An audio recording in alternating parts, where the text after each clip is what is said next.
How about now, brown cow?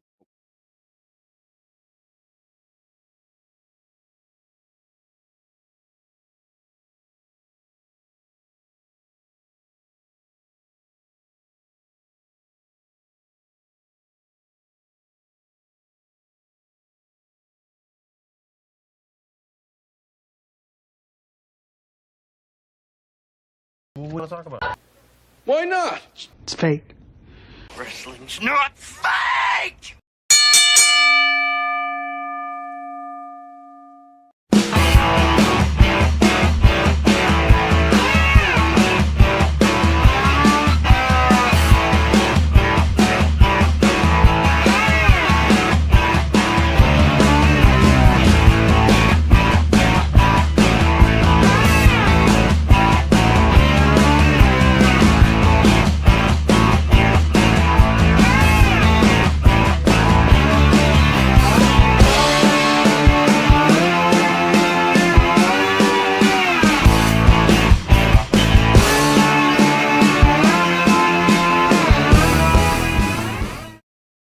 Hello, ladies and gentlemen. Ronald right here, your boy with a cornbread accent.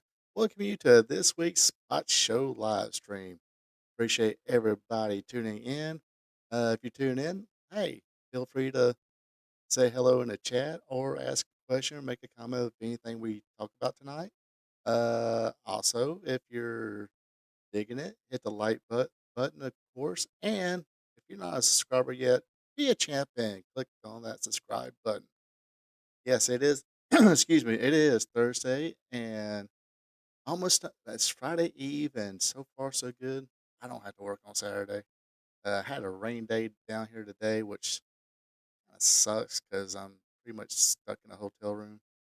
Uh, I did get the oil change in the work truck, so at least I got something accomplished.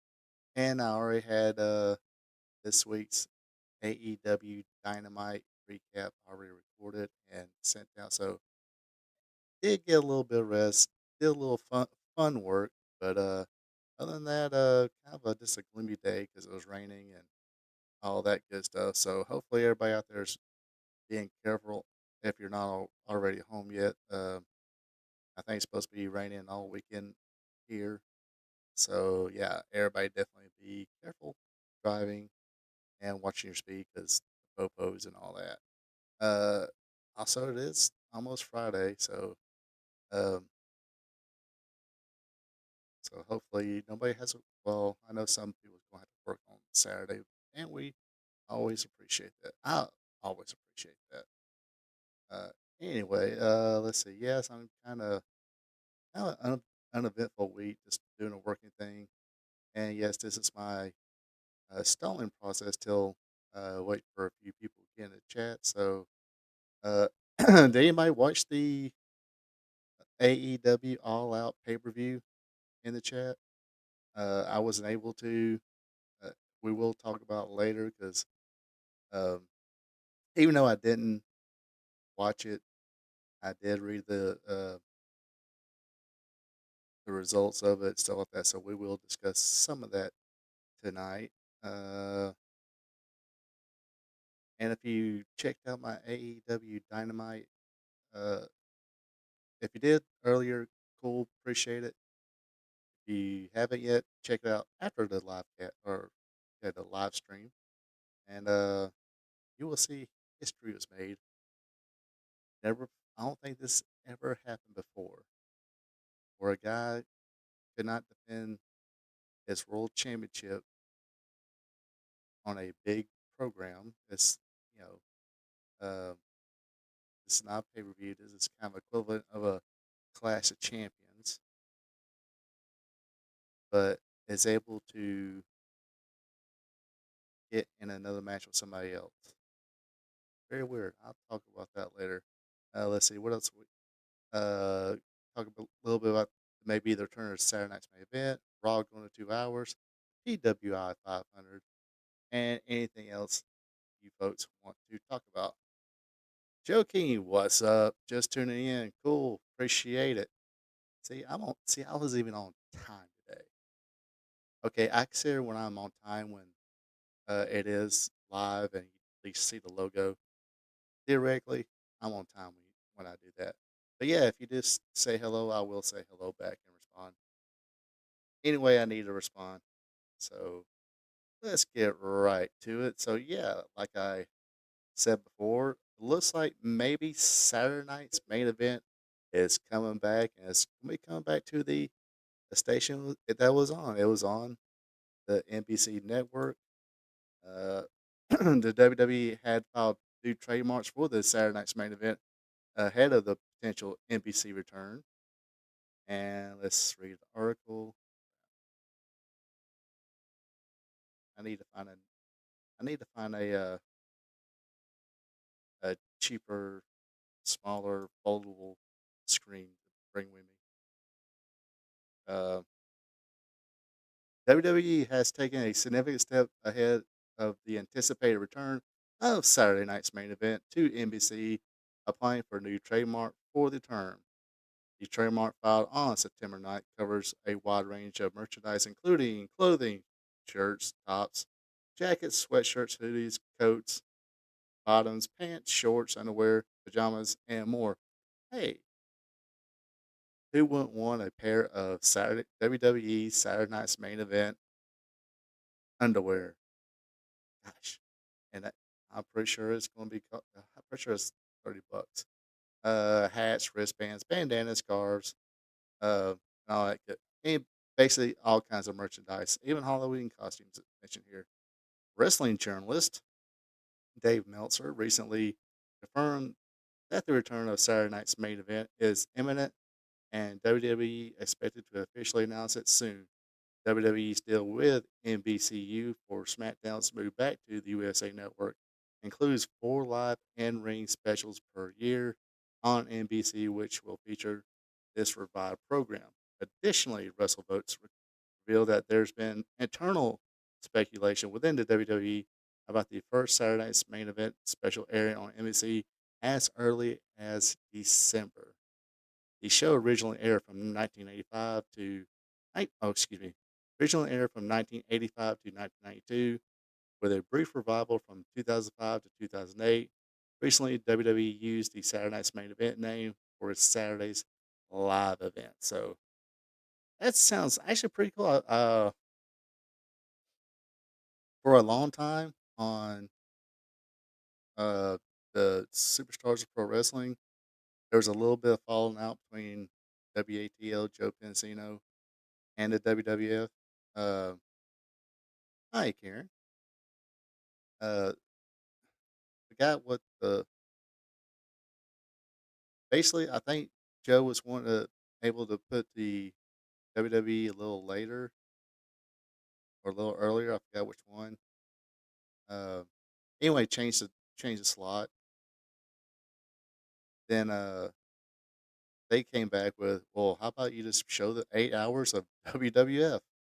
And there was like, uh, Joe Benson was like, no, people like the Memphis, people like the UWF, people like the NWA, people like the Continental, uh, people like the World Class. So, I think all but one of these video libraries they own now. So, uh, basically, so they quit airing all WWE. So, for a little bit there, I'll say between probably late 80s, maybe mid 87 to 92. Uh, and did get the Saturday morning programs, but as far as kind of marquee matchups, the only time you would see it is on Saturday night's main event, which uh, got me. It did really did teach me how to channel flip uh, for when the Monday Night Wars started. So probably because I would turn to Saturday's main event and go back, kind of channel flip back and forth, see what's going on. I forgot what time it was, probably Memphis or World Class that they were showing. So flip back and forth with that, or it was probably Georgia All Star or something. I forgot which one. But with flip back basically from the NBC channel to WATL 36, and then 69 turn it back and forth. So that did train me for the Monday Night War. So kind of gotta, at least give them props for that. So really looking forward to that. But the one thing I am really looking forward to, yes, I think it's been made official, at least for a short time period for the rest of the remainder of USA Raw being on USA. WWE Raw will be returning to a 2-hour format for the final 3 months on the USA Network. So WWE is moving USA Network from October 7th, 2024 to December 30th. Show will then move to Netflix on January 6th, 2025. There's no word yet on whether the show will revert to a 2-hour format on Netflix. Was a 2-hour show from 1997 to 2012. It became a 3-hour show in 2012. So, what's the rest of the article? Seemed like there was more. But yeah, basically, very excited about that. Uh, Sometimes that 2-hour Raw or 3-hour Raw, it can drag sometimes.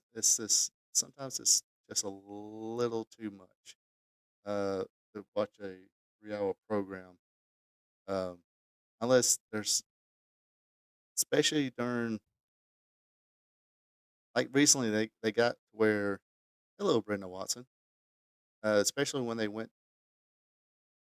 now last couple years they kind of during the Vince McMahon's run there's a lot of promos and stuff like that and things kind of did drag, but now they kind of uh, would do like a quick backstage segment into the ring or pre-record stuff and bring that stuff to the ring and stuff like that. That kind of made it not drag as much, but sometimes if you're just not digging a show or that week, it can drag. So um, plus the whole part where I mean I'll be honest with you, about 9:30, almost 10 o'clock, I'm like, okay, what's going what's going on? So uh, especially affected me when I started doing this,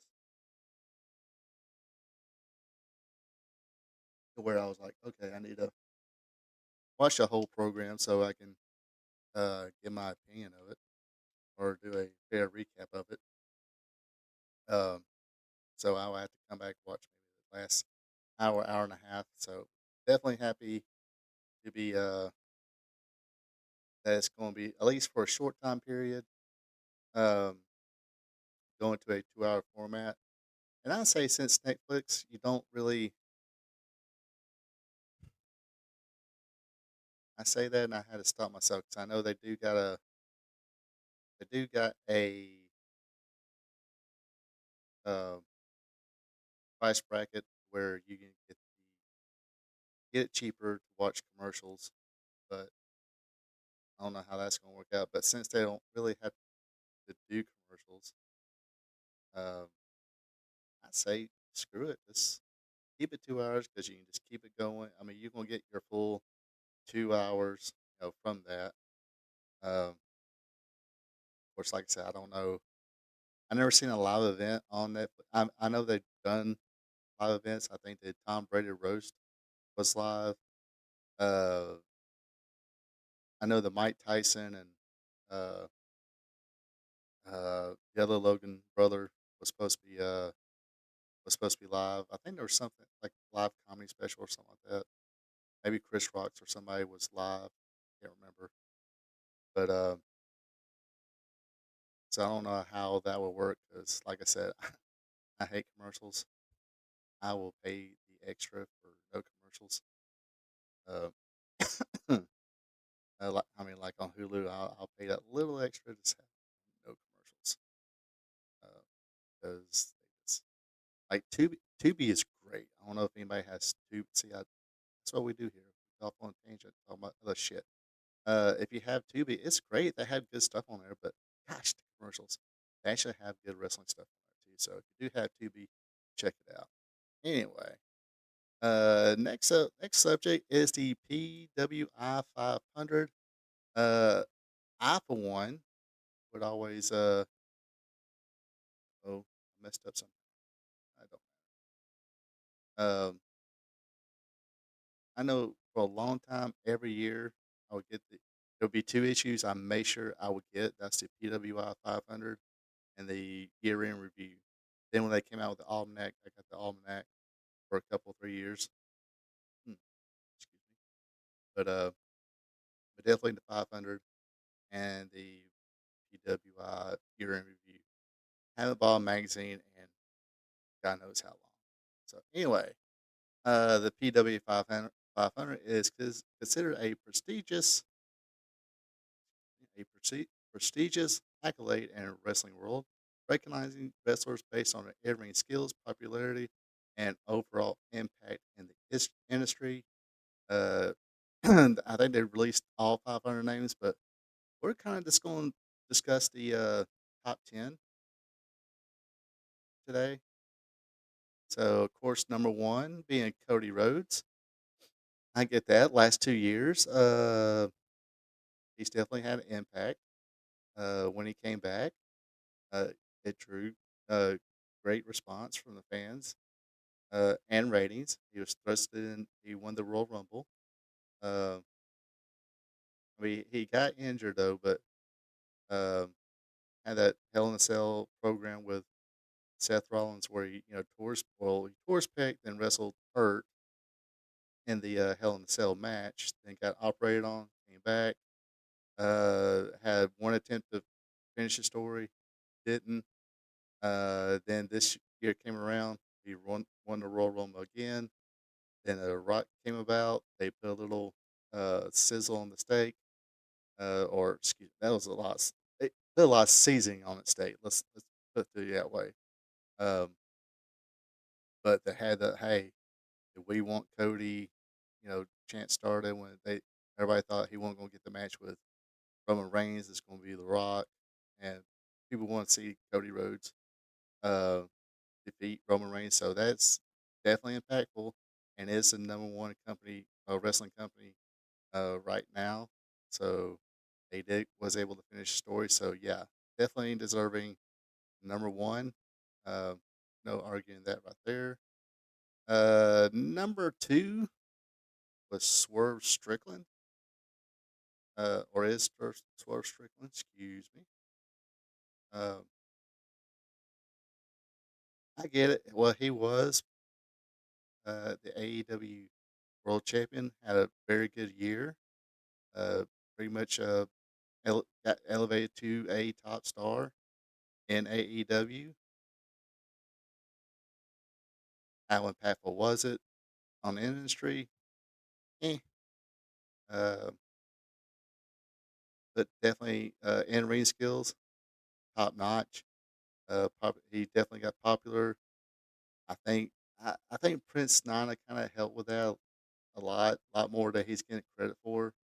When he started doing that dance and everybody else started doing the dance in the crowds and stuff like that.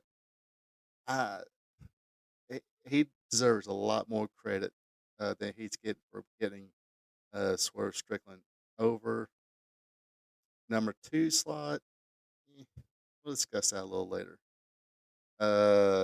Number three, Will Ospreay. I think this name alone is kind of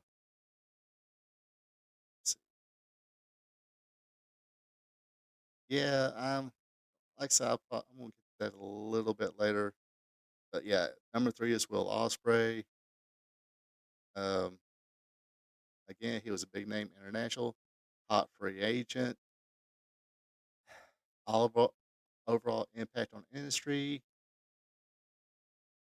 Time will tell later. It just depends. He chose AEW over WWE because he wanted that, you know. And you know what? I get it. If you have opportunity to do that, I think over half of us would have done the same thing if given that opportunity that uh, Will got, saying, "Okay, we'll give you a huge amount of money, but you don't have to move here. We'll fly you back and forth. That way, your family can stay in England, and there's no there's no developmental territory here, so you're definitely going to be thrust in a main roster. But you got to think, was that big numbers for the company? Not really. Great matches. I say, man, there was a couple matches got they could easily. The one off the top of my head, the recent one with him and the one with him and MJF on Dynamite, where MJF defeated him for the International Championship. That was far better than their All In match, in my opinion. Um, but uh, and there's another match I can't think of it right now where it was definitely match of the year. Uh, if you tell me what was the match of the year, probably one of those two. Um, but as far as impact, it just depends on if AEW can actually. They're big, but um, not big as I think they could be. Anyway, so number 4 is Seth Rollins. Uh, would actually lose the heavyweight championship and at WrestleMania, but hey, he won it. He was a working man's champion. Again, I say probably a little high for him because he has been out a little bit. So, but when he was there, he had the best matches. Uh, had won a title from AJ Styles. Of course, that was going to be a great match. Uh, great match with Finn Balor. Anytime it was a title match, it was going to be a pretty good match. Uh, but I can easily see maybe drop down a little bit too because he's not really been around a lot. But and they're running just fine. It's like a next man up in WWE anyway. It's the next man up. Um, number 5, of course, it's going to be as always. Like I know, like in the '90s, early 2000s, Masawa was always somewhere in the top 10 uh, from All Japan, then Pro Wrestling Noah. He was always somewhere in the top 10, so I get it. Definitely gonna have to be an New Japan, All Japan guy. Of course, New Japan's a top company. He won the IWGP uh, championship this year. Uh, not so familiar with New Japan, so top 5. Uh, I mean, I've seen him wrestle before on video and stuff like that, but it's mostly older stuff. He had a couple matches here, and I'm like, okay. But um, I guess since he is the top guy over there, or at least one of the top guys, got to put him somewhere. So 5 could be it. Number 6, guy had a breakthrough year. Damian Priest finally won the Money in the Bank. Uh, got put over by Braun Strowman uh, and a few other people. Maybe not the greatest matches, but his in-ring skills are pretty good. I mean, um, there's been a couple of times where it's like, oops, that didn't look so good. That was really a 3 count there. But in that match with Seth Rollins when Seth Rollins came back. So breakthrough year. Um, mm, may, I, I think he's probably in a proper spot. Nice breakthrough year and everything else. Number 7, a guy who was gone for a while, had a great year before he lost and he disappeared. To some injuries. That's MJF. He's at number 7. I think him and number 8 could switch easily. So you probably call it in the right spot, but um, but the next guy I'll probably either put him in seventh or sixth. You know, these last three, you can interchange with them. I don't think it really matters that much. But number eight is John Moxley, who, hey, you know, he was supposed to. How many times was he supposed to take vacation? And Tony Khan's like, no, we kind of need you to do other things. He became or IWGP champion. Kinda, always kind of been their working horse. So, and a veteran guy in the ring. Uh, more on this new storyline that they're picking up. I'll talk, like I said, I'll talk about that later. But uh, maybe he should have been five or six, and NATO Priest MJF would drop down a little bit. But as far as the real true workhorse, I think in AEW, the last two times I went to AEW shows, I say he probably got the best responses. That's being John Moxley. Now here's where we're going to talk about Swerve again. Number nine is Gunther. Okay, Gunther held the Intercontinental Champion, had great matches, hold on that championship for over 600 days, 666 days. Then lost the championship to Sami Zayn at WrestleMania. Bounced right back in, won the King of the Ring, then eventually won the World Heavyweight Championship, defeating Damian Priest. I say he should have been at least two or three. Um, That's his impact. Uh, he's very popular. I mean, he's on the number one show also, and so he does attract boos, but that means he's a popular heel. It's not like the heel like the X Pac or uh, whoever type boos. Like we really don't care about this guy. Gets good reactions in his matches because he's having great matches. The Chad Gable matches, the uh, even Jay Uso probably hit one of his best singles matches when he first became a singles wrestler was against Gunther. Excuse me. Um, I mean, this has been countless people.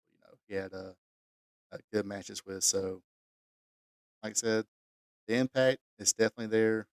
I said a lot more impact than Swerve Strickland. Um, should they have made a switch? Maybe, maybe not. Uh, or maybe because I get it.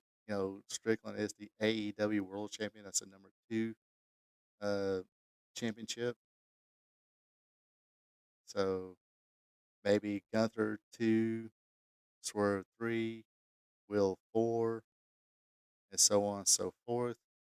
Um, Again, I guess because he's the champion in Mexico, that's the reason Mystico is number 10. Didn't have a good career in WWE, but I guess his career resurgence when he went back to Mexico. Top guy there. He did a couple of AEW shows. Kind of the same sloppiness a little bit. What he got a huge. I wouldn't say he got a huge pop. Got a decent pop when he came out, but I think it's because probably people, especially that crowd, will remember him from the WWE and see him in Mexico. But once that bell rang, it's like, eh, okay, he's here. Then it's like, ooh, now we see why WWE didn't give him the big push. So, let's see.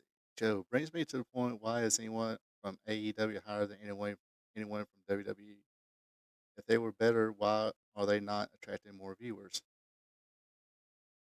Uh, well, I mean, I was gonna say this later, but might as well. Yeah, you brought it up. They got their niche, and they don't care. Uh, nope. I mean, there's first of all, I mean, who there? Can you name somebody who you really like, or anybody really likes? Is there one person anybody really likes? Like, oh my gosh, when you think AEW, you think this person. Are you gonna think, oh, uh, John Moxley or Chris Jericho or Ryan Danielson? Should maybe think Swerve Strickland, but not really. You know, they have that. I don't want to really, as far as they have a niche like ECW, they just can't break out of that. Whatever reason, uh, well, I believe I know the reason, but a lot of people believe they know the reason. Uh, and some are the same on mine, but they they got their niche and they seem just content with that. Same as ECW was. They had their niche, and the thing about it, ECW is running smaller buildings, but still getting really good crowds in those buildings. Um, I think if they're going to act like a small business or a small indie show, run smaller buildings. No, I mean, because all right, the first All In, great. You drew the first All In Wembley drew 80,000 people. Let's just call it 80,000 people. This year, 30,000 people decided to stay home. Now, maybe some of them is because I mean, I don't know how the econ how uh, England's economy is going or anything like that. So I don't know if it's the same as here where people just don't have that disposable income. Maybe some of it was that, but the 30,000 fans, oof, not there. Uh, from what I hear, I guess I should have looked it up. That their ticket prices from last year to this year were uh, a bit higher, uh, but still, you had number two guy, Swerve Strickland, supposed to be the face of your company, come against the legendary. He's going to be. I'm pretty sure when he retires, he'll probably get a short contract or something like that to be in the WWE Hall of Fame if he's not working backstage or whatever for AEW. Because I know AEW is probably not going to let him. They may or may not let him do it. Who knows? Uh, but you know, Brian Danielson is your world champion, and the numbers hasn't came up since Brian Danielson has been your world champion. It didn't really come up with Swerve Strickland. Uh, Neither Will Ospreay or the debut of Okada has spiked the numbers up any more than it already are. I mean, they still draw what between average 700, 800,000 people, maybe. In WWE, draws twice as much. Now I mean, because I guess their B show is supposed to be Collision. They're doing like 150, 200,000 people, while SmackDown on Fox is still doing, again, around 1.5 million, 2 million people on a Friday night. On a Friday night. You'll think the two hardest times to draw ratings will be Friday night and Saturday night. Uh, if you want Saturday night, be hard pressed. Friday night, maybe because you got your people who, or people 20 and older. It's like, okay, just got home from work. I'm gonna sit here and watch TV. Oh, wrestling's on. Let me watch that. Oh, let me watch next week. Let me watch next week. Let me watch next week. So, but still, it's still 1 million people to collisions. Not even 1 million. When they draw, I mean, their Friday night show, B show, draws way more than the A show, which is Dynamite. But it doesn't help when you like you had the blood and guts match. No problem with it. I, I'm a fan from the '80s, where we had war games, where we had cage matches, and not the WWFs or WWEs, whichever one you want to call it. But I was from the South. We had NWA and the territories, world class. You had a cage match, you gonna have blood. They were gonna be brutal. Two guys in there fighting. They didn't need a cinder block. They didn't need a chair to be brung in the ring. Uh, this one match. I will say this one match. Uh, the I Quit match with Magnum TA and Tully Blanchard. Yes, it had chair, JJ Dillon. Yeah, JJ. Or was it? No, it was Baby Doll. Got a chair in the ring, a wood chair, got busted, used once, not a big chair shot over the head, because they were already both bleeding. It was the finish where you had Madam TA take a piece, like a sharp piece of the chair, not really stabbed it, but working stabbing, grinded it in Telly's head until he said he didn't say I quit. He said yes. When the referee said, "Hey, do you quit? Do you quit? Do you quit?" Telly yelled, "Yes, yes, yes." So technically, yes, Tully is right. He never did say I quit. He just said yes. That's right. Oops. Here we go.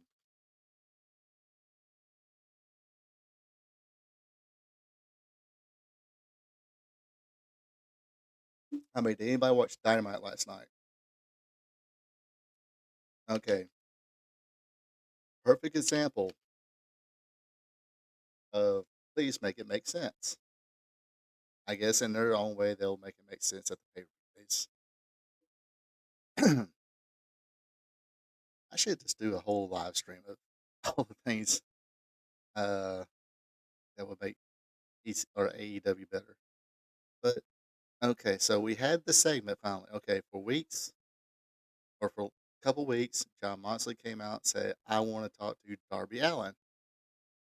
I respect the kid and everything else, uh, but I want to talk to Darby Allen. And he had the other chick with him, looked like they were kind of forming a little bit of alliance, sort of. And especially the comment he made to Joe Pensino, or Joe Pensino, Tony Schiavone, saying, "Oh yeah, by the way, this is not your company anymore." So it's like, "Oh, this could be interesting."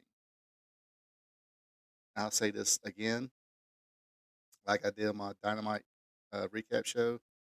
It's kind of like the MCU. You know how fans of the MCU or Disney, Star Wars, anything to do with Disney, especially Star Wars, they don't they don't trust their judgment when it comes to Star Wars. They're just not going to give them the benefit of the doubt when they come out with a new Star Wars show or movie and think, oh, okay, maybe this time they get it right. No, they've had plenty of chances. They they're not watching. Uh, Same with MCU. It just got to the point where okay, fine, we don't care until Deadpool and Wolverine came out because it gave them what they wanted. Um, but so you, so looks like we got this great storyline building up. I'm sorry, I would love to be excited about it, and maybe I will be. Hopefully later on, or hopefully as if the rumors are true about a certain person maybe coming in, maybe I will get excited because okay, this will be it will really be a holy shit moment if Shane McMahon does get involved with AEW. Hopefully, if he's on air, he has his hands in this storyline, and I've mentioned this before. If he has any creativity, better, it's got to be better than what they have now and know how to continue storylines. Um, but um, maybe that will be exciting. But for right now, AEW storylines, I don't trust. I- we seen the Devil storyline pan out. It's like, okay, this is gonna be disappointing. And what do they do with it? It just went. I mean, MJF is back now. He's a heel. What was there anything solved in that except for um,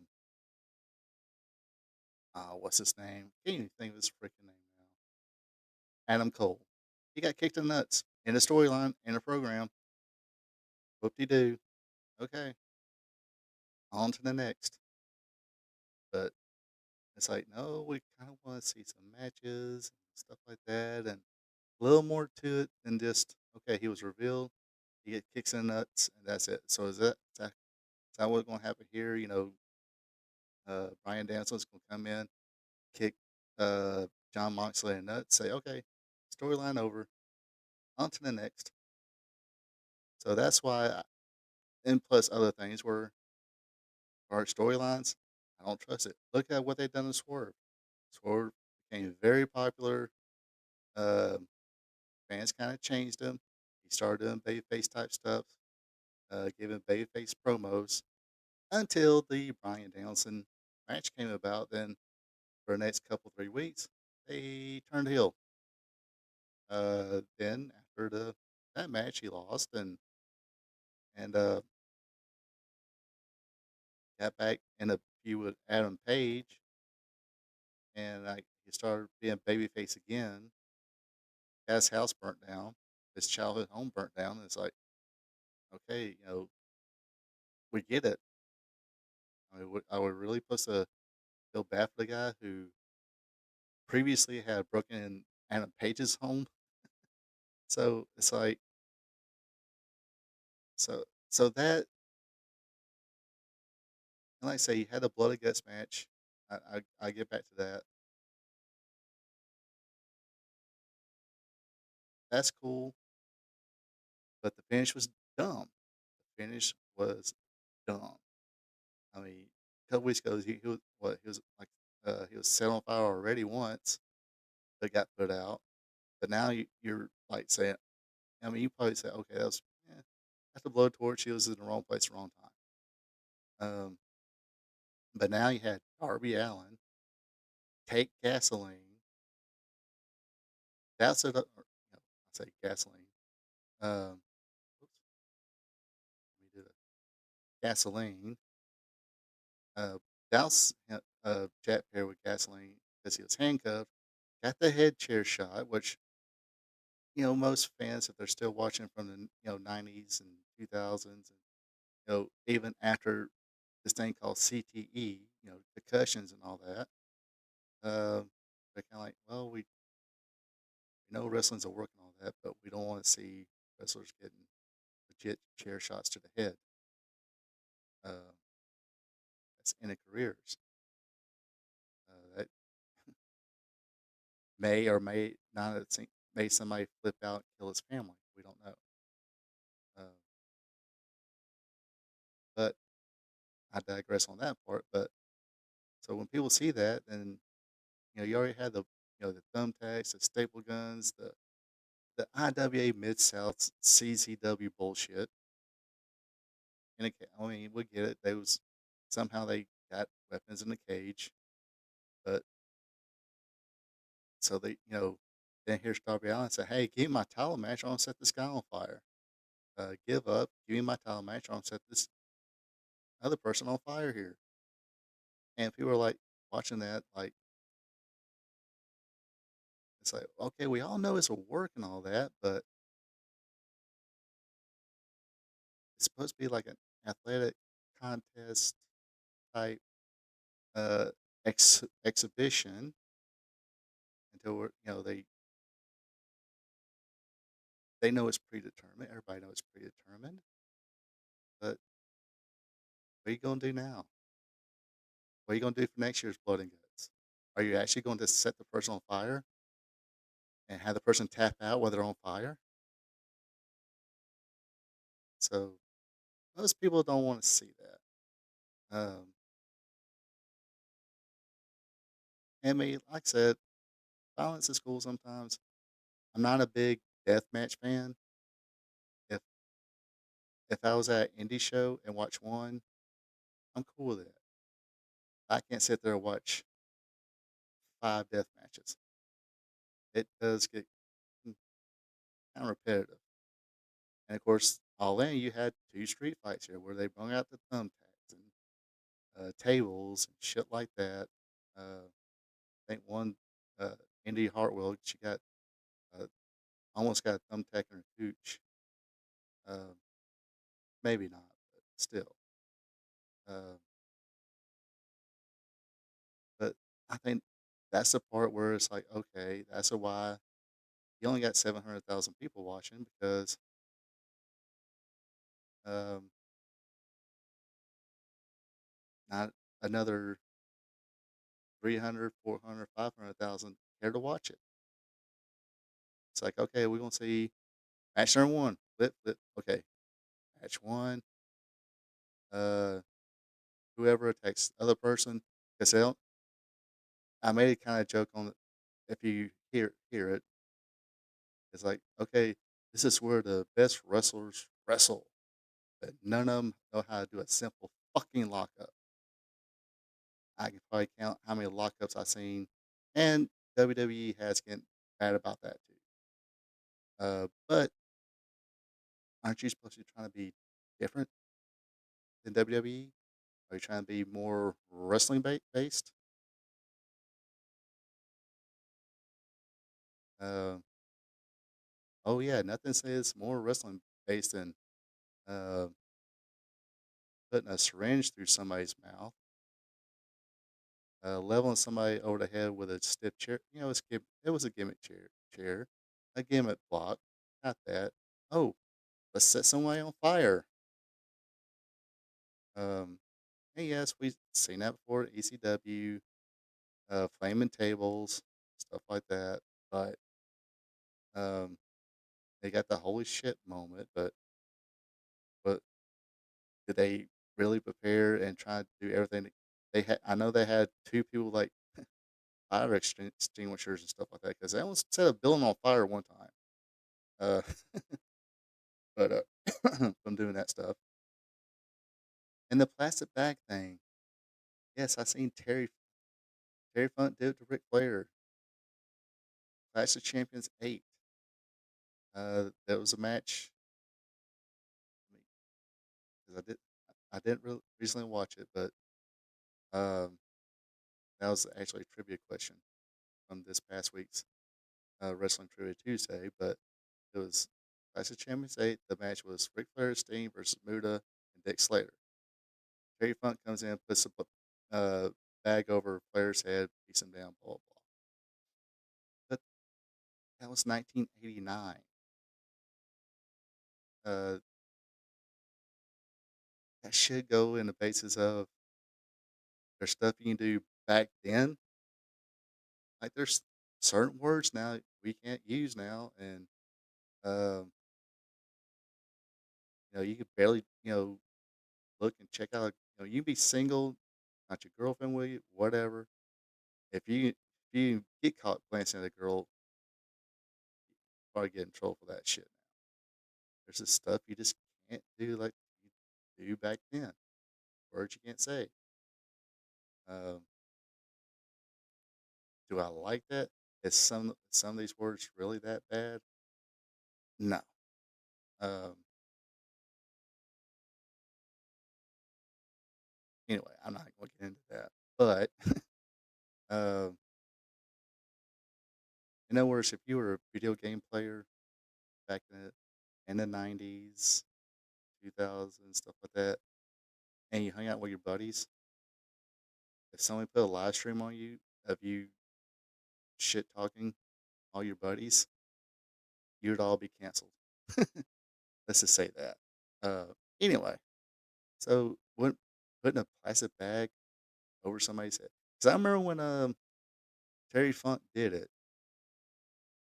Terry Funk had to come back and I think Terry Funk had it was somehow it was like not uh, it wasn't common knowledge that TBS, Turner Broadcasting, it was Turner Broadcasting then. Ted Turner's the only one that owned it.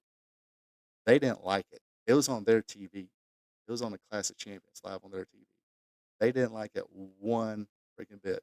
I get this was on the pay per view, but they're trying to get a new contract from Warner Brothers Discovery, who owns Turner Broadcasting. They're on TBS, so they're still not drawing. I mean, I'm sure they'll get a new contract, but I'm not saying they're not going to get one. But if I was somebody, a executive there, and I was like, well, your numbers were here, and now the numbers are here. I'll give you a new contract. Just have content on my TV. However, it ain't gonna be for this much more. I'll give you a little. I'll give you the cost of living rate raise. That's about it. Um, as far as them being on HBO Max, it would be cool. If they could get that deal, get that kind of a deal. That's owned by Warner Bros. Discovery. Um, but are they going to spend that money to live stream it on their streaming platform and barely have anybody watching? I mean, like I said, all, to me, the telltale signs is the All In. Same building, the first All In. Yes, you have Will Ospreay versus Chris Jericho. Okay, that won the main event though. Um, the main event, the first match of the night was CM Punk, which, if you remember last year's All In, uh, that whole month was only thing anybody talked about was CM Punk. That's it. It was nothing about the matches coming up, whatever. And I think a bunch of it, a lot of those tickets probably were like, okay, this product's coming to Wembley Stadium. We gotta get tickets. We won't see this. This is a big fucking deal. But you didn't. You only retained. I mean, it could have been not even the same fans. You lost 30,000 people. You know, your first pay per view main event was MJF and Madam Cole. The big romance of the summer. Is this the one where one's going to turn on the other? Whatever. Decent match, whatnot. People dug it. But this year, it was um,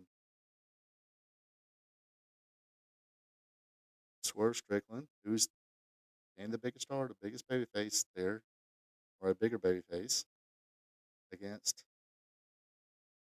uh, Brian Danielson, well respected, well traveled, was a big star in the WWE. Uh, and I mean, you had MJF in the match with Will Ospreay, but you lost 30,000 people. What would you expect a loss? Yeah, but would you expect that big of a loss in turnout unless your product was not as appealing? Um, maybe. Like I said, I don't know. Um,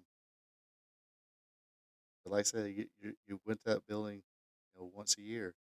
You figures that all right, this they're coming back this once a year thing, so let's get tickets again. And this year is like you'll think maybe 10,000, maybe would they might lose, but 30,000, that's good. I notice they're not bragging about their attendance records this year.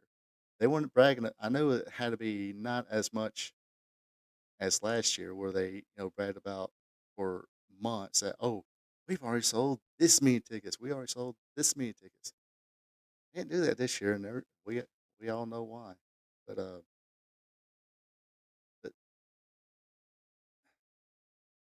wrestling is definitely story driven, as the WWE has taught us again.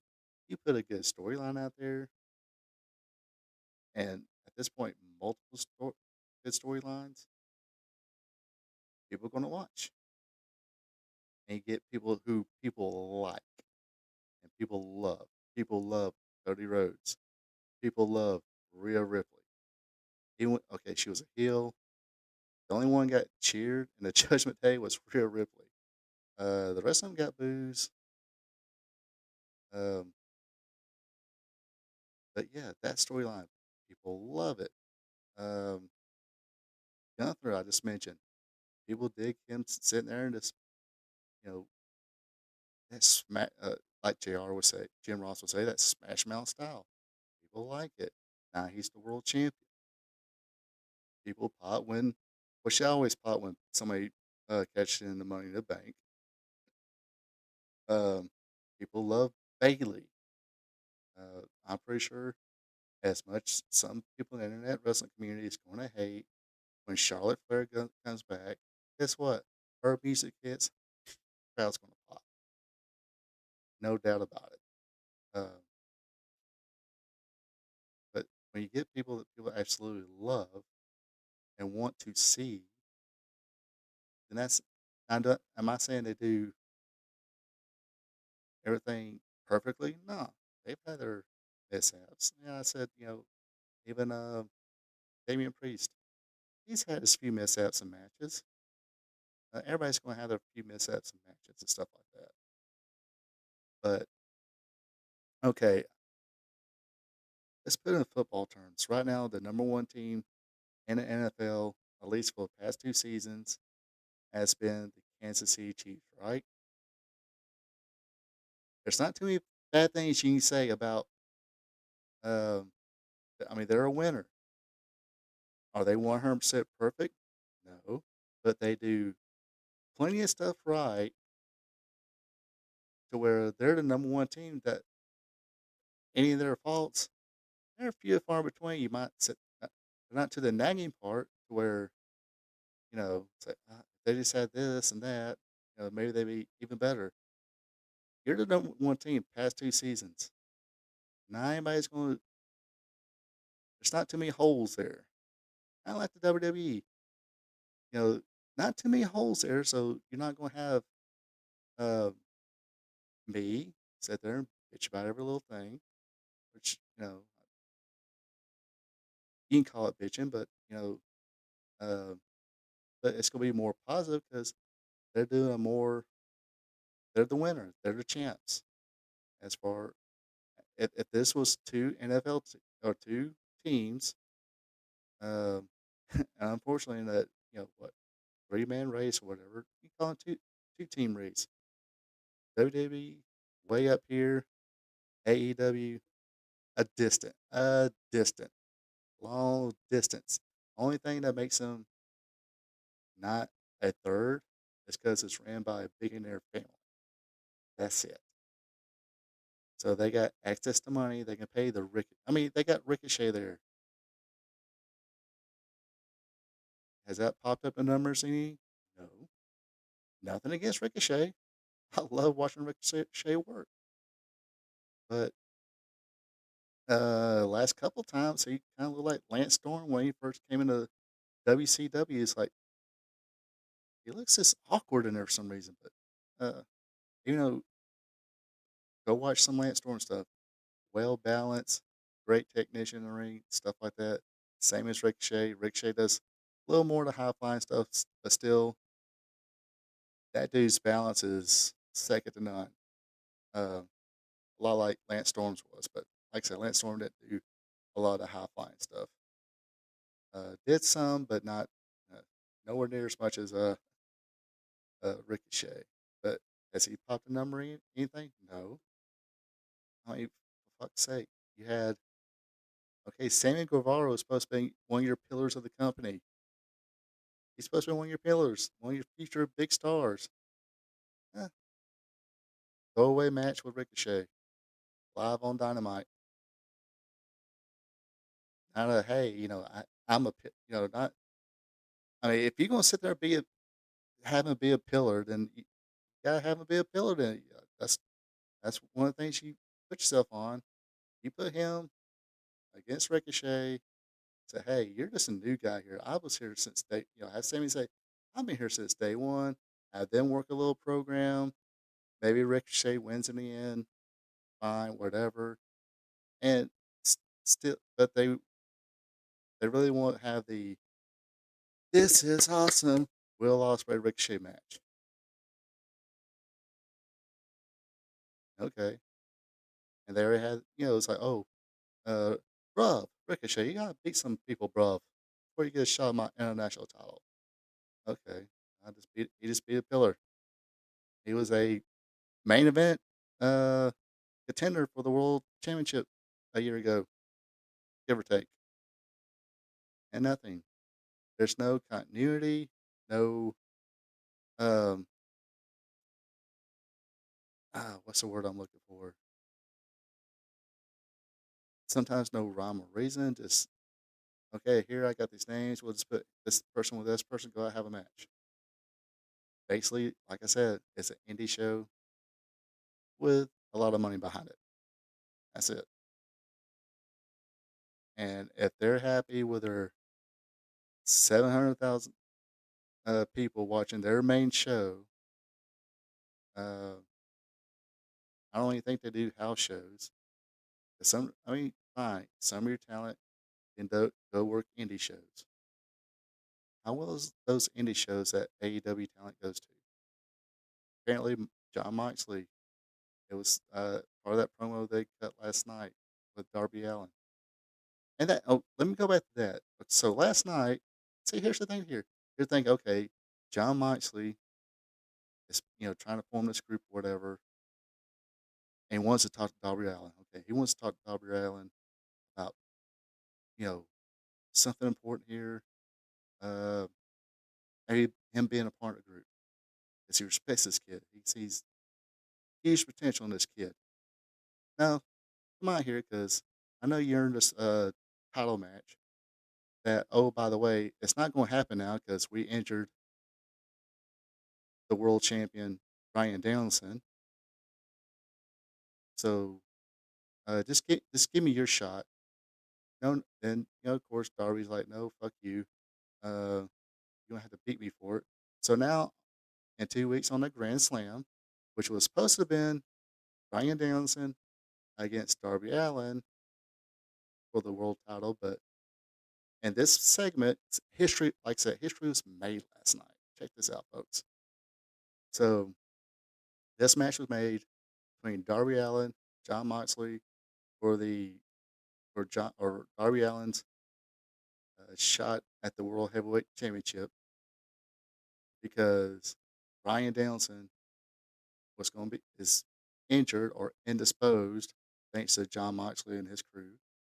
What they did to him all out.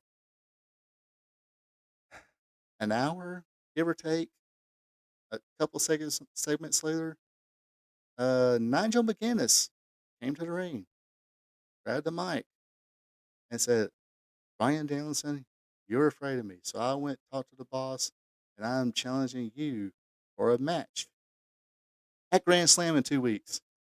And the match has been made. So now it's going to be Brian Danielson against Nigel McGuinness. Because I guess he can do that. But a few segments ago, he was too injured to do the Darby Allin match. That's where you lose people. That's where you lose. No continuity. Nothing makes sense. Um, I mean, that's like trying to draw, trying to think of something. Say you write a book about uh, a kid climbing a tree, and at the last chapter, he's like, "Okay, screw it. I'm gonna get a ladder to help me climb this tree." But no, he gets a ladder, sets it down, sits on the ladder underneath the tree. That would be stupid, right? No, the whole point is him climbing the tree. That's why we read it. Hopefully, he makes it to that top of the tree, or whatever. I know that makes no sense. That I'm trying to do a bad comparison, but you know what I'm saying. Uh, it was just odd to me. It's like there's, like I said, no continuity. I go to a local Georgia promotion called Southern Fried Championship Wrestling, and they got better consistency. They got better consistency and stabilization than this billion-dollar company that's on TV. I mean, is everybody in that promotion uh, even on this top list? No. Any of them, you know, knocking on AEW's door. There's one kid there who should be somebody should be knocking AEW, WWE, whoever should be knocking on this kid's door. Kid by the name of Hunter James. It should be some people knocking on his door because he's pretty damn good. Um, but for some of them, you still got kids there that they're trying, and some they got some vendors there like you know I do well enough doing indies, just doing indies, and probably have a shoot job too. But I do indies. I know they're not going to be banging at my door, but they have good matches, great shows, and all that. So, like I said, better consistency, continuity, a continuous storyline uh, that people can come back to, and it's not like this where okay, this guy he's going to come in and be a babyface for a couple of shows, and next show he's a heel, and it's like, why are you a heel? Or vice versa. Hey, I'm a heel. F you people. Uh, I don't suck. You suck. Or whatever. Yes, I'm breaking up the odds. I'm cheating. But 2 shows later, he's coming back. High five me, everybody. I'm a good guy. This show. High five me.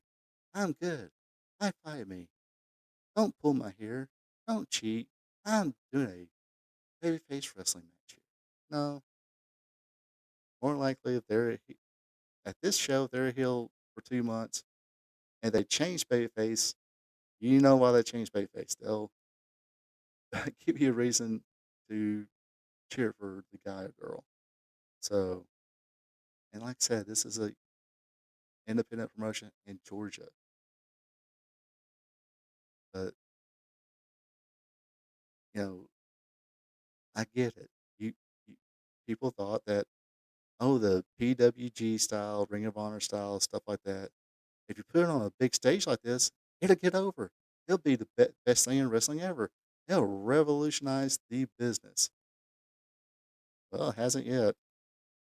Now, like I said, I'm not saying they got to be like the WWE. They can have more grounded storylines, more wrestling based storylines, or wrestling based matches. If they have a heavy like I said, Swerve, uh, Page. Of course, they've had their gimmick blow off matches. They had the last man standing matches and whatnot, Texas Death matches. They didn't need that cage match. What was the point of it? They already had their brutal blow off matches. That Swerve won. So that's another thing. What was the point of this? Oh, I guess to give Adam Page a victory over Swerve Strickland. Whoop de doo. Nobody cares for Adam Page. Um, I wouldn't say nobody, but obviously not enough of people to care about, you know, he goes from being a happy drunk cowboy to big badass. Trying to earn that name, the Hangman Adam Page now. No, nobody's buying it. Nobody's buying the rhinestone cowboy with the flames on his britches. Um, You're not Porter Wagner, buddy. I can't say. Rockabilly ended a long time ago. I ain't talking about the old Billy Gunn gimmick. That di- that died a quick death. Uh, thank goodness he became a new age, became a badass and new age outlaw, which got over. But this nobody really fucking cares because nobody really cares about the product. They need to get a babyface, established person, I guess, that people are gonna like. I mean, just getting people, and they got a group of young talents. Like, just I ain't talking about people who's just uh, a, a big name indie or whatever. Give one of those kids a shot who's in the um, Ring of Honor program or whatever. I don't watch enough of it to know who's there, except I know Mark Briscoe's the champion. Mark Briscoe's over. They had a gauntlet match on last night on a tag team gauntlet match on Dynamite last night. The team who probably got the biggest pots was a brand spanking new team called the Outrunners. Look like straight from the '80s, whatnot. They got good pop, had a good look about them. Uh, I ain't saying much of the gimmick, but what way the crowd was popping to them, it's like, oh no, I kind of wouldn't mind seeing this team. It's like we've done been acclaimed FTR and Young Bucks to death now. Nobody cares about them because Young Bucks they switch back and forth so many fucking times. Nobody fucking cares. Um, well, I mean, it's like the BCC. How many times they went, Phil Bayface, Phil Bayface. Okay. John Moxley's still a heel, but Brian Downson is the babyface. Or, okay, this week, Brian Downson is the babyface. Claudio and Wheeler Yuta are the babyface tag team in the same group. It's like, that's where nobody, it's like, okay, uh, we don't really give a fuck about this. It's not that, it's not confusing, it just don't make sense. Uh, there's nothing smart about it. You know, it just don't. It's stupid. It don't make sense. Yeah, you can have a tag team where you have one guy who's a hothead asshole, but he still he can still be baby faces, or uh, or heels. Have a guy who's a hothead, but one's a cooler head, whatever.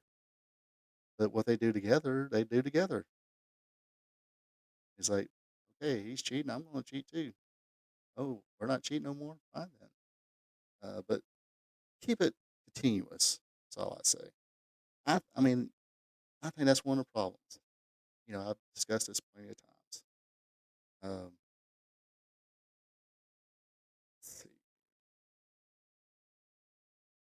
I think I done bored everybody to death with that. More talk, and of course, I mean, let's get into the uh, A&E and all out thing. Okay, we had four pre-show matches here. Okay, you got the Acclaim, who last show was part of three-way for the tag team titles, but now they're the first match pre-show uh, in the pre-show for the pay-per-view. Got the Acclaim going up against the Iron Savages. Um, they won, but why are they there in the first match? Shouldn't they kind of, it's like, okay, well, we should have got that tag team match 1-on-1 this time since we kind of got cheated out of it. Let's build on that and see where it goes. But no, no. We just throw you the first match, first start match. Okay. Seen some second match. Hologram, Sammy Guevara, as I mentioned before, was a pillar of the company. Future main event star. Team up with Dustin Rhodes, defeated the premier athletes Tony Nese, Ari Devara, and Josh Woods.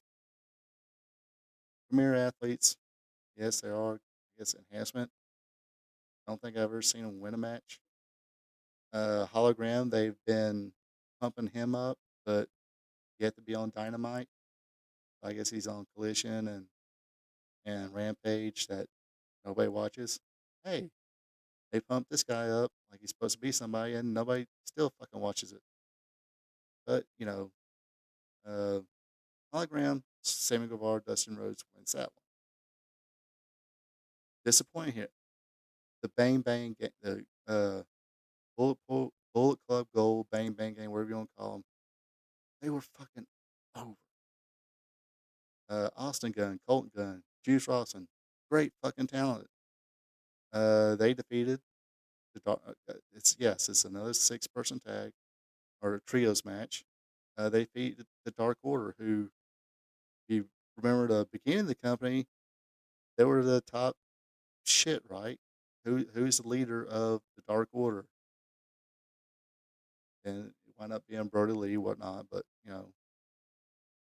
Um, but yeah, Evil Uno, Alex Reynolds, John Silver. Like I said, they don't wrestle much anyway, but here they are, dark match, losing against the Bang Bang Gang. I guess they can't be called the Bullet Club Gold no more for whatever reason. Anyway, so pre-match number 4, another was it was it it's a 3-way trios match. So if you didn't get enough trios matches, now we got 3-way trios matches. The Undisputed Kingdom, who was supposed to be in the Devil's Henchman, which was Adam Cole, who should be, you would think, still be feuding with MJF and whoever would tag with him since he probably has trust issues. Hey, that sounds like a grounded fucking storyline, don't it? A guy who is a scumbag thought he can trust a dude, ain't buddies with a dude, got betrayed by the dude. Now he's got a little bit of trust issues. People were like, hey, I'll team. But, that's, like I said, a grounded, uh, relatable kind of situation, right? You can do that. If WWE can make a bracelet fucking work, people pop for a fucking bracelet storyline, which that wasn't what the whole storyline was about, but it was part of the storyline. A bracelet gets over more than any of this shit. That should tell you something. But anyway, so you Undisputed Era, Matt Tavern, Mike Bennett, Roger Strong, talented motherfuckers. Sorry, didn't mean to cuss. Uh, they did defeat the Beast Mordos, who for whatever reason came in and speared uh, Ricochet. He was teaming up with the Shane Taylor Promotions, Shane Taylor and Lee Moriarty. Anybody care? No. Uh, and of course and the third team was Action Andretti. You remember him? He had 2 wins against Chris Jericho. That's how they debuted him, and after that, he teamed with Top Flight, which they've been teaming a lot for the last couple of years. Dante Martin and Darius Martin. Basically, he would be the tag team partner of whoever was injured. Or I think Dante got injured, so Andretti teamed with Darius, and Darius got hurt. Then he teamed with, or yeah, no, he teamed with Dante while Darius was hurt. Then teamed with Darius when Dante got hurt.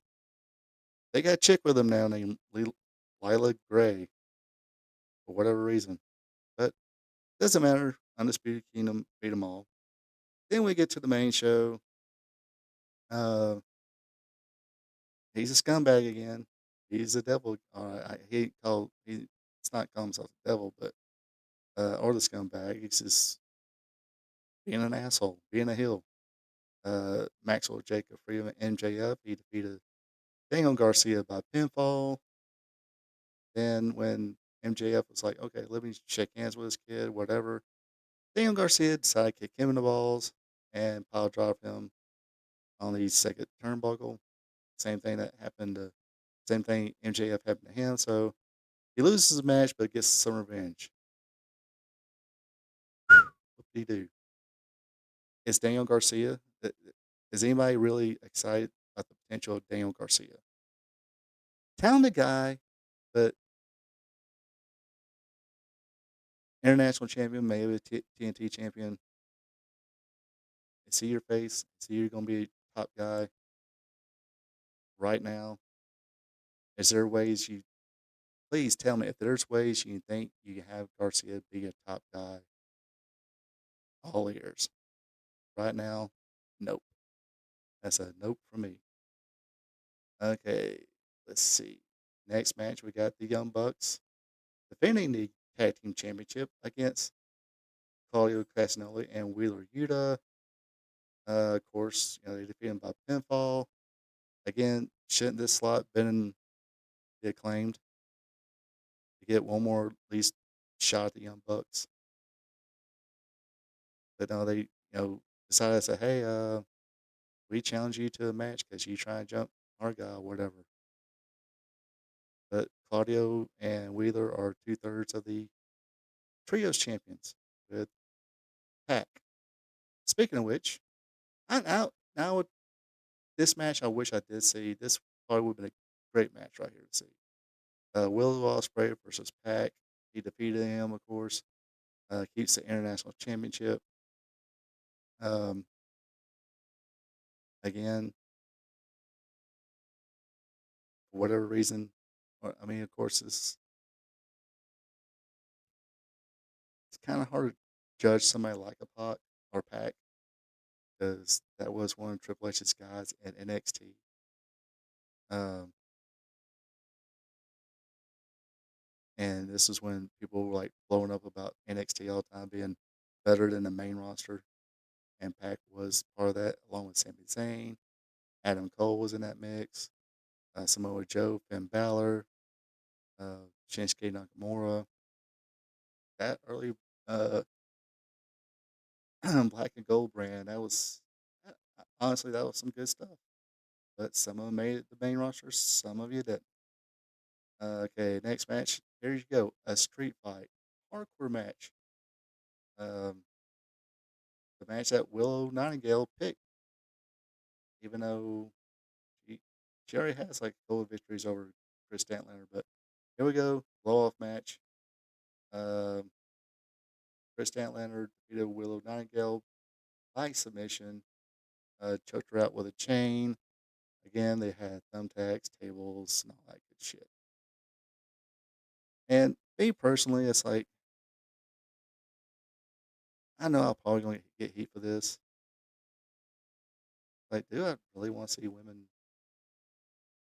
cut themselves and bleed and shit like that?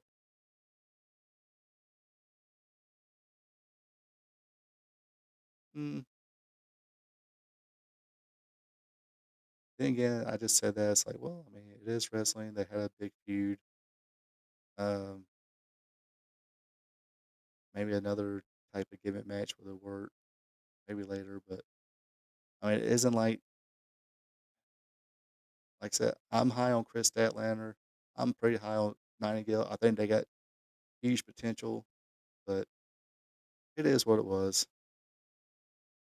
Okay, now we got the four-way match for the AEW Continental Championship. There's another big stinker there. Everybody has fucking championships. So you got Kazuchika Okada defeating Mark Briscoe, Orange Cassidy, and uh, Konosuke Takeshita. Now, I am interested in some matches between Takeshita and Okada. I think they'll be, first match wise, they'd be great. So I'm definitely looking for. And they already kind of teasing that. I mean, it's going to happen. It's going to be, you uh, is that a match you really need a storyline? You can make one. Say, hey, they're big rivals in Japan. That kind of will probably help sell that. But big extravagant storyline, you know, probably not needed. Uh, they got, you can put in they got history in Japan, which I'm pretty sure they do. Just don't know it. I'm sorry. I apologize. But now you got the Continental Championship there. for for whatever reason. Um, yeah. Oh yeah. So the next match, speaking of those big stars, had that big money contract. Gosh, uh, I'm gonna see if I can get away with it. I'm gonna see if I can get a like a cut of Mike Graham saying "not a dime, not a dime." Uh, so I can push that every time I see this. Like I said, Mercedes Monet, Sasha Banks, talented chick. She went the best of the four horsewomen women. Of that four, I know she gets compared a lot to them, but she came in with them. She's as good.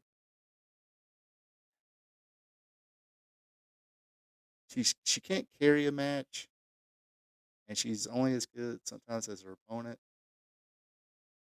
Didn't see this. I've seen the first time they only wrestled once on Dynamite, and Monet won, but they had another match here. Mercedes Monet beat Akuro Shida. Even though that Camille was far from ringside, she keeps the AEW TBS Championship. So, oops, you know what? I did have visuals. I think I'll need visuals. Sorry about that, folks.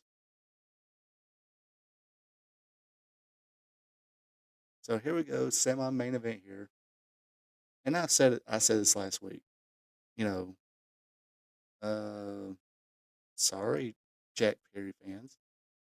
Uh, Jack Perry, Brian Danielson. It's not a pay-per-view for the World Championship match. You don't have Jack Perry, Brian Danielson World Championship. That's a match you could have had on Dynamite. No problem. Um, I mean, for God's sakes, they had Brian Danielson against Kenny Omega on a collision, or no, MJF and Kenny Omega on a collision. But no, we'll stick Jack Perry in there on this pay per view. That how many of y'all bought the pay per view just to see that Jack Perry maybe get his ass kicked by Brian Danielson, or did you just not give a fuck about Jack Perry? But it was the semi main event. It was a world title match. Um, Brian Danielson won.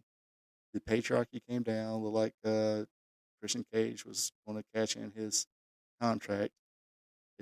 They don't have briefcases. All that money they pay talent, they can't afford a briefcase. But just kidding, folks. Uh, I'm pretty sure he can afford a briefcase. But you have to be a little different. So it's just a contract in hand. A little like Christian Case, and the BCC came out. John Moxley, Claudio Castagnoli, Wheeler Yuta, and Pac. They came to the ring and said, "No, you ain't jumping our boy, because we'll do it ourselves." So uh, now I seen footage of this, and sorry, Brian Danielson. Uh, I I would have had to turn to Bill Watts here and fine you and chew you out for the way you sold for Claudio Castagnoli's uppercut. I mean, um, or Claudio would have known better than let you sell that because you know better. Ryan Danielson, you're selling it is you should know better. You should know how to sell it better. Exhaustion, what it was, who knows why you did it that way. You just looked up and like you were surprised. It's like no, you, your ass goes down. You're holding your head. Then you know what happened after that. No, you just looked down like it. You fucking forearmed me. You uppercutted me. You give me a European uppercut. Uh, now, like I said, you had a Bill Watts back there. Claudio would know to pick you back up and go, you better sell the fuck out of this one. Um, and he would have put some extra stink on that one. Make you go down. and hold your face and neck and head and everything else. So, and I still would have, fined you probably half a day's pay. But, you know, that's why you need Bill Watts now and Ole Anderson. Were they assholes? Were they saints? No. They're there to run a business. They're there to make money. More money he makes, that means more money you make. That's why, I just heard a recap of Jim Cornette when he went from Memphis to, and of course, this was his rookie years. Went from Memphis to Mid South. He was used to maybe $300-400 a week in Memphis. Go up there, he's making between $900 to $1,200 a week there. Why? I mean, Cherry Jet knew how to draw money too. Um, and Jerry Lawler when he won the book. Uh, they drew some good houses. But anyway, so the BCC, or at least Claudio, Mox, and Pac, they turned against him. Pac held Wheeler Yuta back because even though that a lot of times Brandon Danielson would call him a stupid little shit, he felt bad that he's like, why are you beating him? He's our brother. He's our friend. It's like, dude, he used to call you a stupid little shit. Go in there, get your kicks in. But I digress. So they put the bag over his head. Uh, try to suffocate him, whatever. Like I said, I seen Terry Funk do it. I remember TBS being pissed off about it, and I think Terry Funk did an ACW as well. I can't remember. Terry Funk was a crazy fucker anyway. But of course, Terry Funk drew a shitload of money too. Um, but so of course, when Dynamite, he anyway. That brings us to the main event, which was the big cage match, unsanctioned, lights out. Hangman Adam Page, he defeated Swerve Strickland by knockout in a lights out steel cage match. Um, took a syringe, or he had all these weapons put in there, a cylinder block. It's supposed to be a cage match, supposed to keep everything out. Them two in. Um, but they got cylinder blocks in, chairs in, staple guns in there, a burnt piece of the Swerve Strickland's childhood home, um, a syringe. Like I said, they put a syringe in the mouth or through the mouth of Swerve Strickland. I mean, wouldn't that see that right there? Wouldn't that make more sense if Britt Baker did somebody else, since she's a dentist and she would have access to syringes, of Novocaine, whatever, to put in somebody's freaking mouth.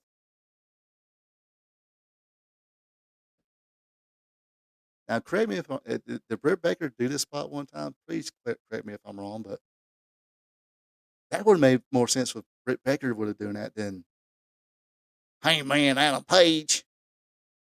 But anyway, uh, I'm pretty sure if I watched it, I would have enjoyed it. But when asked why can't the company keep at least attract viewers uh, around a million, above a million at least, especially with the talent they got, they should be able to. But and I keep pointing out the reason I think you know they can't. I'm gonna watch the product because I'm just a wrestling fan. It's like I'm just numb to where do I really care what storyline? You just there watch matches, and it's usually the same shit. Two wrestlers, one attacks the other, or every match now is the standoff, trade blows, trade chops, trade forearms, no sell, flip, flip, flop, flip, flip, flop, flip, flip, flop. Uh, then maybe their finisher. Sometimes their finisher 2 or 3 especially on the pay-per-view, they probably do their finisher 2 or 3 times. Like I said, that, uh, Kevin Owens, Cody Rhodes match from, Bash of Berlin, the trade of finishers and stuff like that, that was more of a, like I said, toned down, AEW style kinda match. But I'm ignoring the chat. I'm sorry, folks. Every oh, no, don't. Okay, there we go. See, everything just seemed to fall apart after the whole Punk thing happened. It's like a lot of the young people gravitate to him, but for his experience, and after that, they said, "Fuck them." Um, a lot of people kind of said the same thing when Cody left. It seemed like there was a lot of things changed after Cody left. So then, of course, Punk left. Uh,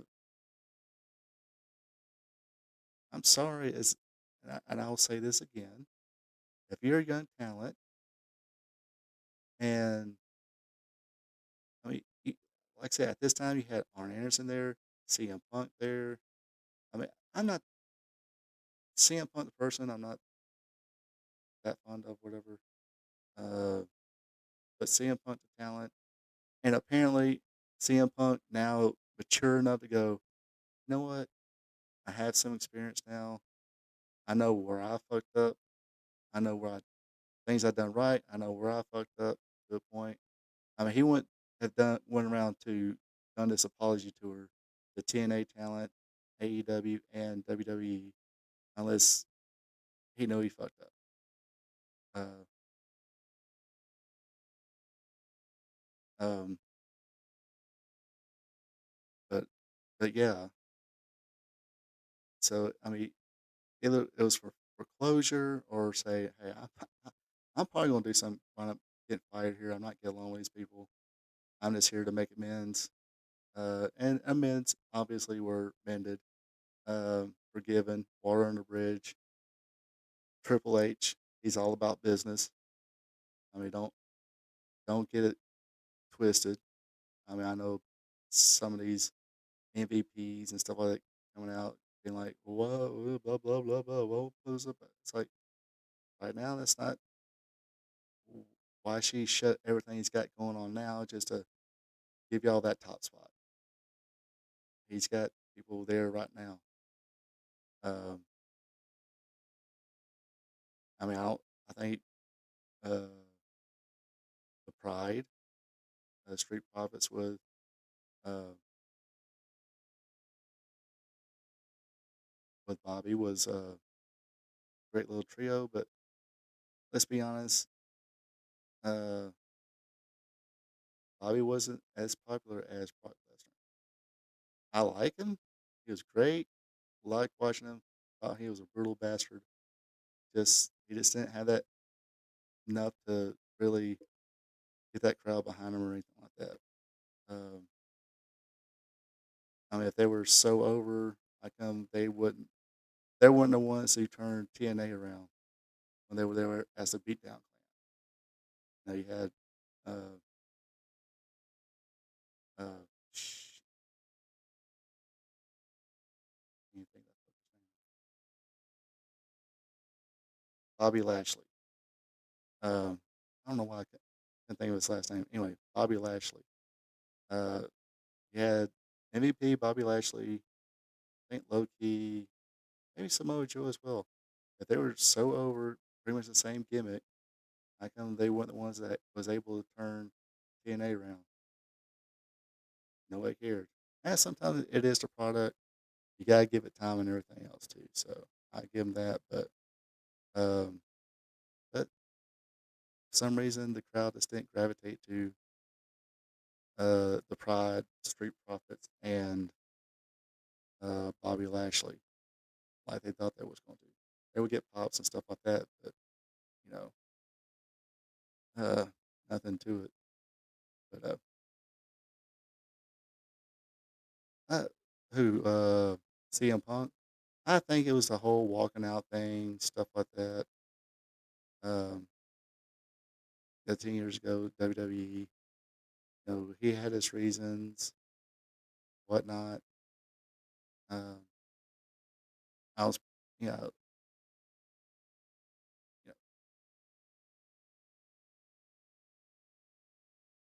uh,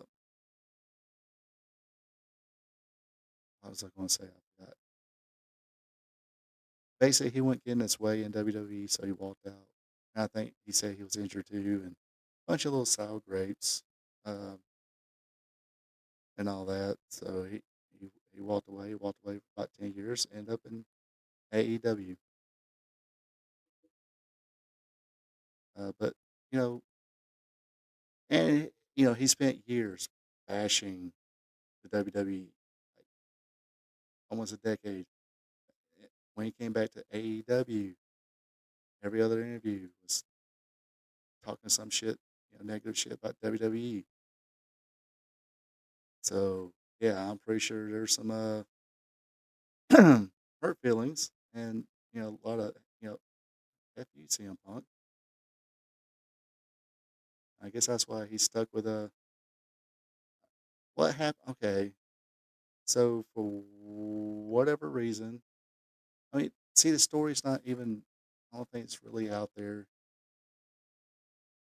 What first you had that where it seemed like CM Punk was kind of going in business for himself because I think some people was bad mouthing him. I think Adam Page when he first won the won the AEW World Title from Adam Page. There was a promo there, and Adam Page went off script or whatever. I mean, whatever was said. I can't remember now, but CM Punk, Mr. Pipe Bomb, kind of spills about that. Uh, he supposedly had issues with Colt Cabana, and Colt was their buddy, and whatever that situation. Because I think Colt was sort of with a Dark Order, had some TV, not a whole lot of TV time. He just basically walked out with Dark Order at that point, and then all of a sudden CM Punk came and no Colt Cabana. So I don't know. It's like this. It's kind of like the don't want to say conspiracy theory, but conspiracy theory. You don't since Mercedes Monet um, has been there. Sammy Guevara didn't have much TV time. He was finally on Dynamite last night, but no Mercedes Monet. So there's a little conspiracy theory there about that, but it is what it is. Um, so in the post pay per view thing, CM Punk kind of let her, got everything off his chest. End up in some kind of backstage fight with him, Young Bucks, and uh, Ace Steel or whoever he is. So that's how Kenny Omega, Young Bucks, CM Punk got suspended. Uh, Young Bucks eventually all came back with Omega. Then they started Collision. I guess Collision was supposed to be in CM Punk show. Um, had that one brief appearance on Dynamite that same week, but the big thing was he's going to be on Collision in Chicago. Got a big reception, but for some reason, somebody had a thing uh, or a smartphone with had CM Punk giving a promo, but it had nothing to do with uh, Samoa Joe or whoever was supposed to be wrestling. It had to do with Adam Page. He, for some reason, uh, has some quote unquote shoot comments about Adam Page. Like the one, hey, why they call Adam Page the Hangman? Because you go into a Walmart, you see Adam Page's finger just action figure just hanging there. It's kind of funny, but so there was that issue. Then came the whole Jack Perry thing. He won go through real glass. CM Punk being a veteran, it's like kid, do you really want to fucking do that? That's fucking stupid. So they made it sound like he was wanting to do it on Collision, but he wound up going through a table. But he was wanting to go through real glass just for this one segment, whatever. So between that and the whole Adam Page thing, it seemed like the whole talk was about leading up. This is leading up to All In at first Wembley. All the talk was about um, CM Punk. Nothing about the card. Nothing. It's just all this crap about CM Punk. So then the pay per view happened. Uh, Jack Perry and Hook had their match for the FTW Championship. It's supposed to be under Extreme Rules, FTW rules, whatever. And Jack Perry came out in a car, and then they finally did the spot. Say, hey, Jack Perry, look at that camera, check it out, real glass, cry me a river, and he took a backdrop on the glass, on the real glass of the car, windshield of the car. So that's where the back before his match, CM Punk's match with uh, Samoa Joe, they had words. Like we've all seen the footage by now, and basically they had words, and the words got physical. Not much of a fight, really. CM Punk, you know, Samoa Joe finally went over there, kind of separated them, and talked to Punk and said, "Hey, we got a match now. It's time to turn. We got to be professional now." Basically, being a cooler head, which I want to fuck with Samoa Joe. It's like, sure thing, boss. Let's go. I ain't pissing that big man off. Um, anyway, so they had their match. After the match, you know, uh, CM Punk fired, or a couple months after that, they suspended them both again. Suspended Jack Perry, suspended then fired CM Punk. So I think there's more. I think I do a complete video of this. It was probably around where the first All In happened. Um, and I know before he came back to AEW to be on Collision, he was, they the websites uh, called it. He was at a TNA show or Impact show at the time in Chicago. Met with folks there. I don't know. I guess just to say hey and uh, if I pissed anybody off because I'm about to be out of a job. Because I guess he knew it or whatever. Um, but then I think WWE was in Chicago that next week or same week, whatever, and went back there, and said, "Hey, look, I guess when you go to AEW, you're supposed to be the veteran, want to help younger talent and help elevate this company, and it's a shit show. You kind of go, you know what? My bad. I was wrong. Um, Paul, Triple H, you're not that doofus son-in-law said you were a long time ago. Uh, and obviously, it's starting to show right now that he's wasn't the doofus son-in-law. As much of a doofus son-in-law anyway. But basically, make amends and say, okay, you're about to have three matches with a guy about a foot taller than you are, Drew McIntyre. Uh, get in shape, kid. One of those matches is going to be a strap match. Oh, you're gonna taste that leather. And the final match is going to be a hell of a cell match with the big fucker. Uh, but so far, since he's been there, no negative issues with him. When he can, he's helping out. He goes to Florida, helps out the NXT people as a kind of a player coach type deal. So he's actually doing right. You know, Um, and I mean, I don't know about. I guess he loaned Colt Cabana. I mean, that, stuff like that. Yeah, CM Punk shouldn't say that. That's between him and Colt Cabana. There's no reason to, air. Oh yeah, won't you ask Colt Cabana why him and his mother have the same banking account? Uh, won't you ask Colt Cabana that? He owes me money. Something about money.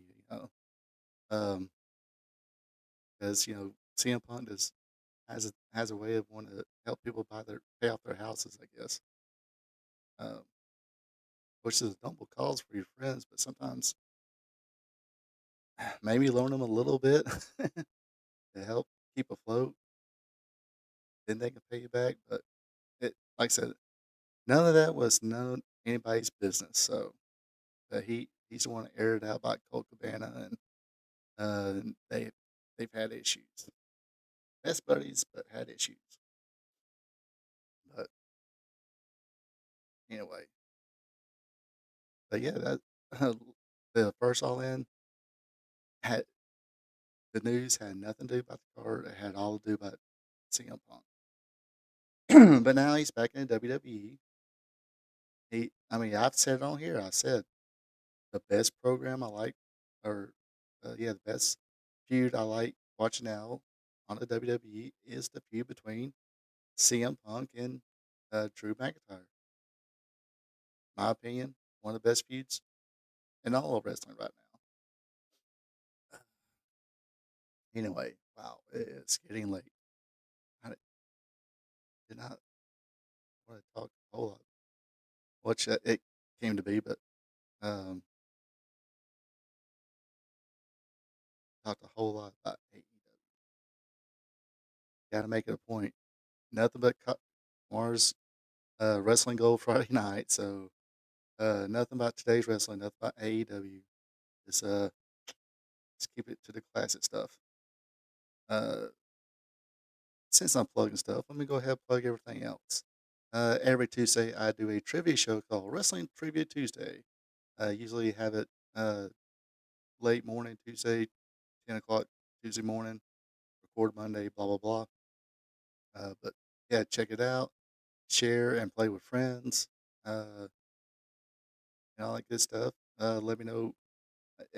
Go back and watch. If this is first time watching, go back and watch the older stuff. Got 97 episodes of wrestling trivia Tuesday. So a lot of questions there, and starting to wonder if I'm repeating some of them.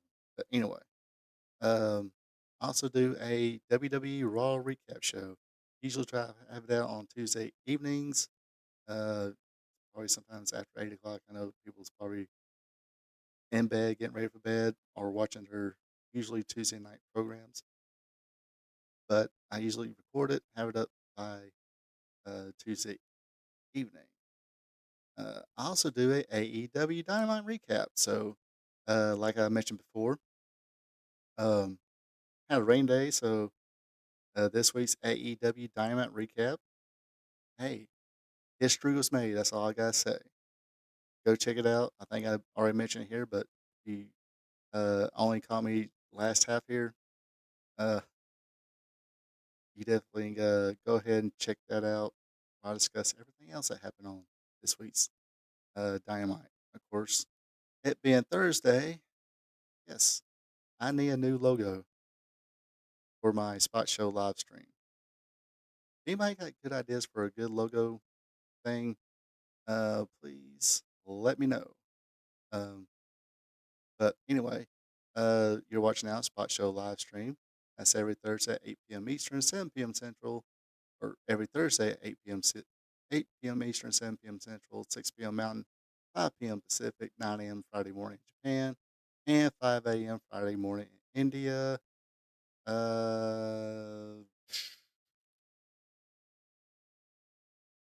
don't think any pay per views are coming next week, so probably, probably a little more bullshit. Maybe I'll watch some TNA or something like that, and, or whatever news might come up. That's basically what every spot show live stream is anyway. But if you're a fan of wrestling, wants to know a little more of the history of professional wrestling, a little more about stars of the people back then, or just a old or a fan of the old school stuff at any age, I got a show for you. It's called Wrestling Go Friday Night. That's every Friday night, 8 p.m. Eastern, 7 p.m. Central, 6 p.m. Mountain, 5 p.m. Pacific, 9 a.m. Saturday morning in Japan, and 5 a.m. Saturday morning in India. This week, of course, we'll do the history of pro wrestling, all the things that happened on September 13th. And I mentioned before last week, we uh, we watched some Mid South, pretty interesting program. I was able to find this thing called NWA Championship Wrestling. I think it was Tri-State because Leroy McGurk was on there, and it's from 1978. So guess what? We're gonna watch some either Tri-State NWA Championship Wrestling from 1978. Looks like it'll be pretty interesting stuff to watch. So that will be our watch along for this week on Wrestling Gold Friday night. This concludes this week's Spot Show live stream. Like I said, I think I need a new logo. So if anybody's got some ideas, let me know. Um, I'm just going to have to doodle around a little bit and figure it out. But it seems like I need a new one. Anyway, I digress. It's getting late. You know how it goes. So for those of you watching, sorry it was a long AEW rant again. We try not to do that. Try to be positive. Um, because we do want this company to succeed. It's cool that there's another company who has deep pockets. They can pay these guys and gals good money, but it's going to eventually. I mean, yes, Impact TNA is still around, but how many how many times do they have switch networks um, and all that switch time slots and all this good stuff? Uh, they just got to understand people like storylines. People watch TV to watch storylines. So, but now it's just matches. If you just want to watch matches, stuff thrown together with flippy stuff and not flippy stuff, sometimes some bloody hardcore stuff. That's the show for you. But uh, as rating show, you will rather have good storylines. So uh, I keep yapping about it. Anyway, that does it for me tonight. Hopefully everybody has a good one. Uh, and take it easy. Good night. Thank you, friends. Drop a like button, leave a comment. Also, be a champ and hit that subscribe button. You can also check me out on social media, Facebook at Ronald Ray, on X or Twitter is RPATRPTV46. Until next time. So long from the peach state of Georgia.